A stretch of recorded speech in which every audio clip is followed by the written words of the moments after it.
Welcome back to CCN. In this week's Suncoast Community segment, Raj Doraisamy breaks down the current legislation that is being considered during our Florida legislative agenda. Let's go to Raj. In this episode of CCN, we're going to be doing an update on what is happening in Tallahassee. You've already heard from our previous broadcasts that there's an effort to increase the level of robustness in our election process. We now have more information about how that is going. So there are three initiatives that are taking center stage with regard to election security. The first one is trying to strengthen the vote by mail process. As you know, the Carter administration, former President Carter, had determined through a bipartisan effort that voting by mail is a sure way to increase fraud.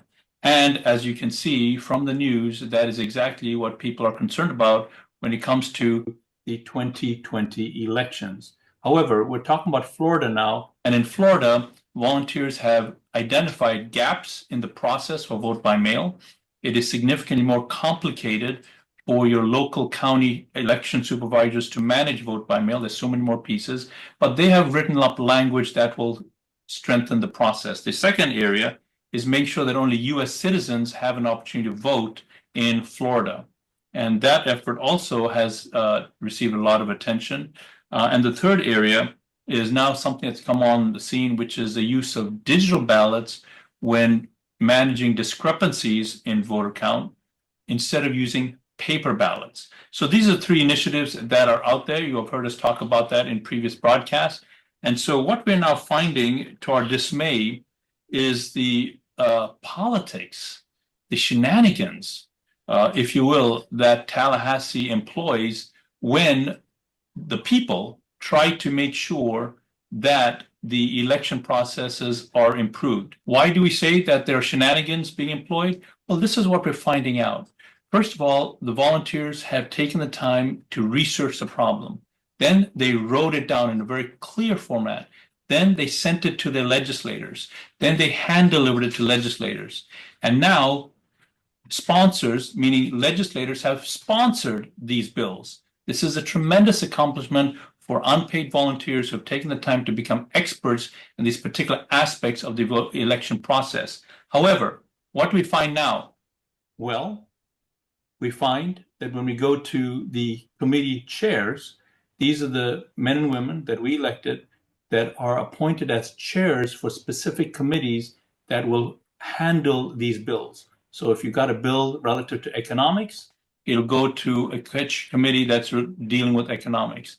A bill that's dealing with water or the use of land, it'll go to that kind of committee. In our case, these are election bills, and so those will go to committees relative to election management.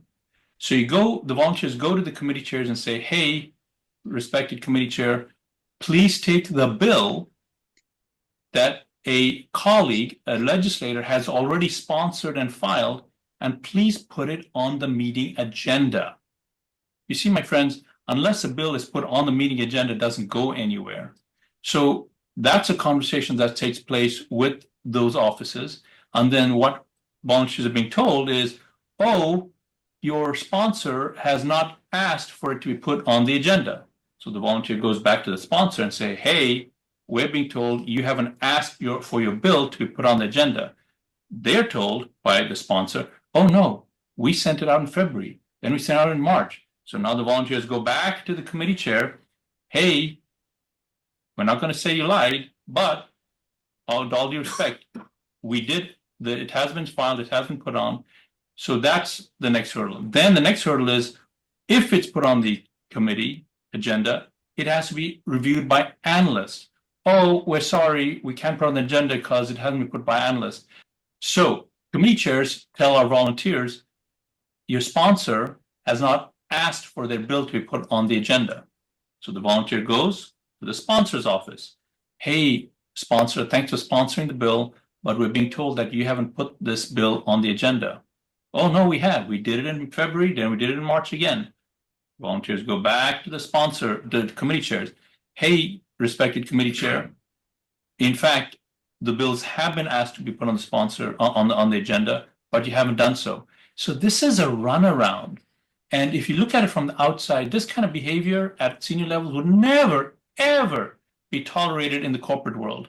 But we have politicians, some that are giving you the lip service. Oh, thank you so much for coming to Tallahassee. Thank you so much for writing this all out. We need more people like you. And then on the back end, deliberately manipulating the system and process to give volunteers a run around. So if this is of importance to you, we ask that you please contact your legislators, specifically the committee chairs, and ask that the bills that, if you're interested in election integrity, be put on the agenda and be heard. And we've received information on where you can get the contact information and the list of committees. If you're interested in that, you can go to defendflorida.org/resources, defendflorida.org, and you will see in the green section an area where you can see the committees that need to speak about this, the people that you need to call, their contact information. So again, very, very startling, the runaround being given by politicians to the people of Florida in this area. We're now going to change gears. We're going to stay on the same topic, but we're going to talk about something equally egregious, and that is a deliberate effort for the county government in your county to be bypassed, completely bypassed. And who benefits from this? You'll never guess. It's developers. To talk more about this, we're happy to have Annie Delgado, the founder of ConserveWatch USA. Annie, how are you today? I'm great. I'm so glad to be with you here again, Raj, and on the Coastal Conservative News. I'm loving this. You're so welcome. We've had you on before. You're always making a huge difference at the state and national level. You are working to help candidates get elected. You have chapters throughout the state of ConserveWatch USA.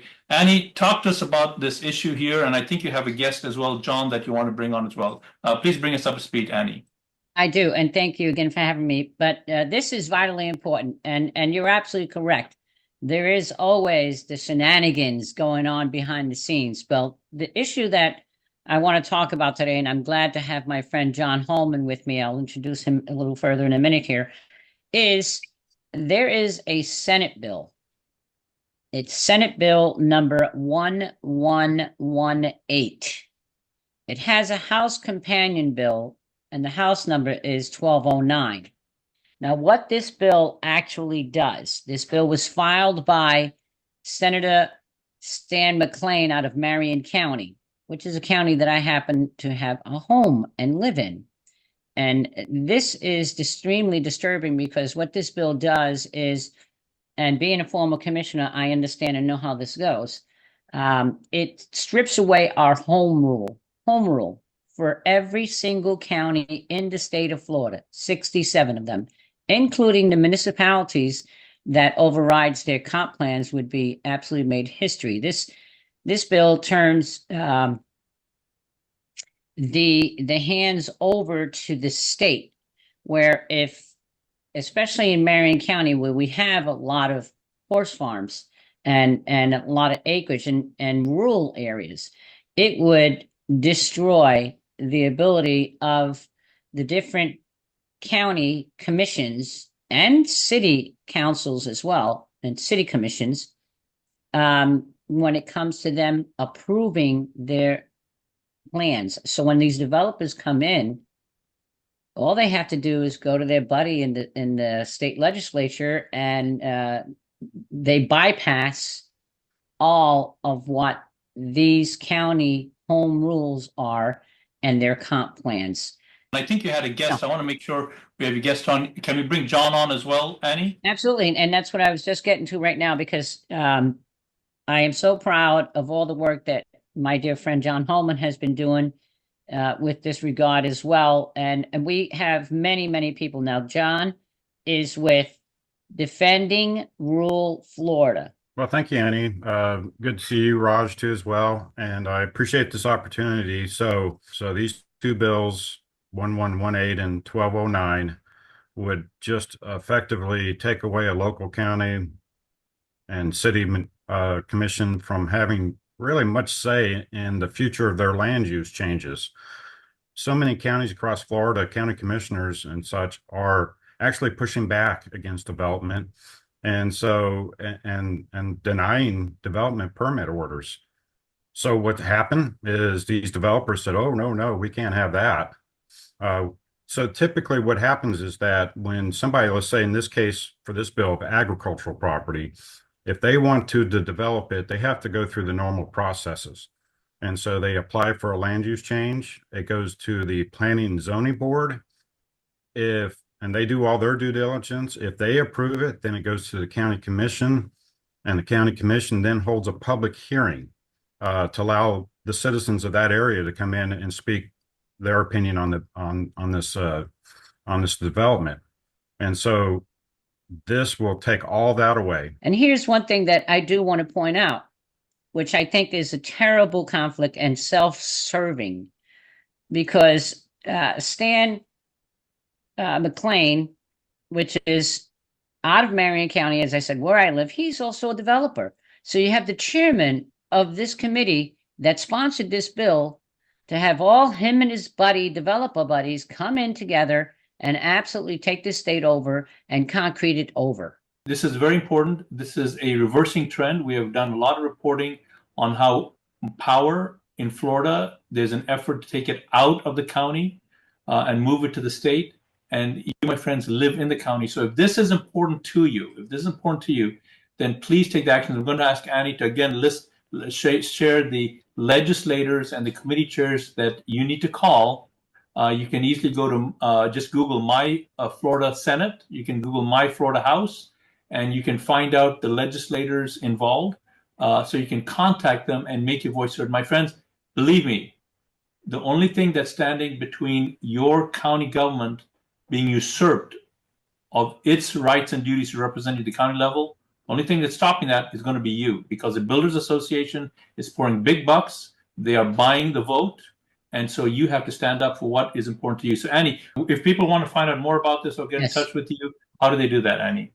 Please do. The easiest and fastest is to contact Conservative Watch USA at gmail.com. I'm not afraid to put my cell phone number out there. Folks, you can call me anytime. And it is area code 561-346-4473. The reason why I'm not putting the website out right now is because we're updating everything so fast, and we've got to get to that. So I don't want people to get confused if they go there and they don't see something. Reach out to Conservative Watch USA at gmail.com or call me, and we will give you all the information you need. The senators that need to be contacted immediately, like Bradley, because it's going to her, and she's her committee, and she's the chairman of it. We want to make sure that we blow up their phones. And Annie Delgado coming to us from Conservative Watch USA. Thanks for being our guest. And John Holman, thank you also for insight on this. Please take action. And that is the conclusion of this community segment. Back to you, Ali and Michelle.